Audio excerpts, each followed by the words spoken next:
नमस्कार, मैं हूं मनीषा बोंद्रे और आप देख रहे हैं केसरी उजाला न्यूज। नागपुर में कांग्रेस नेता राहुल गांधी को जान से मारने की धमकी देने वाले बीजेपी नेता और पूर्व विधायक तरविंदर सिंह मारवा के खिलाफ विरोध प्रदर्शन किया जा रहा है।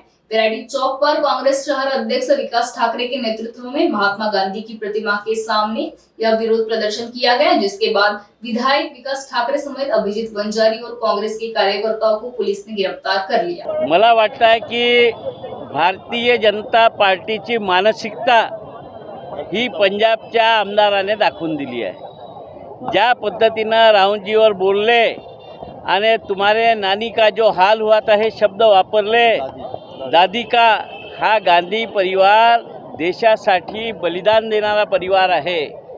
या परिवारातले राजीवजी इंदिराजींच्या बलिदानानंतरही राहुल गांधी ज्या पद्धतीनं लढा देत आहे याचाच अर्थ ते का मरणाला भीत नाही। आम्हाला अभिमान आहे की राहुल गांधी आमचे नेता आहे आणि ते मरणाला भीत नाही आणि अशा गिदड धमक्यांना तर भीतच नाही।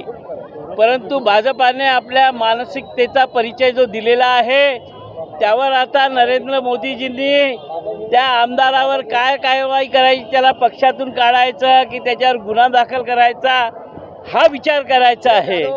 नाहीतर या देशातील जनता समजेल की नरेंद्र मोदी यांनीच त्या आमदाराला असं वक्तव्य करायला लावलं, हा विचार या देशातील जनता करेल असं मला म्हणायचं। परंतु वाचाळवीर, आता वाचाळवीर पुष्कळ आहेत, पण त्या वाचाळवीरांची एक कॅटेगरी आहे। या वाचाळवीरांची कॅटेगरी क्रॉस केलेली आहे, कारण की हा ज्या पद्धतीनं इंदिराजींचं बलिदान झालं त्यानंतरही गांधी परिवार या देशाच्या सेवेत आहे, त्यांना धमकी देऊ पाहत आहे, म्हणजे हा किती मोठा वाचाळवीर असेल। यांनी सर्व सीमा हद्दपार केल्या आहे आणि आम्हाला वाटतं की जोपर्यंत नरेंद्र मोदीजी याला पक्षातून काढत नाही, याच्यावर गुन्हा दाखल करत नाही, हा जिम्मेदारी नरेंद्र मोदीजींना स्वतःला घ्यावी लागेल आणि म्हणून या सर्वांचा देशभरात काँग्रेसमध्ये निषेध होईल याचा।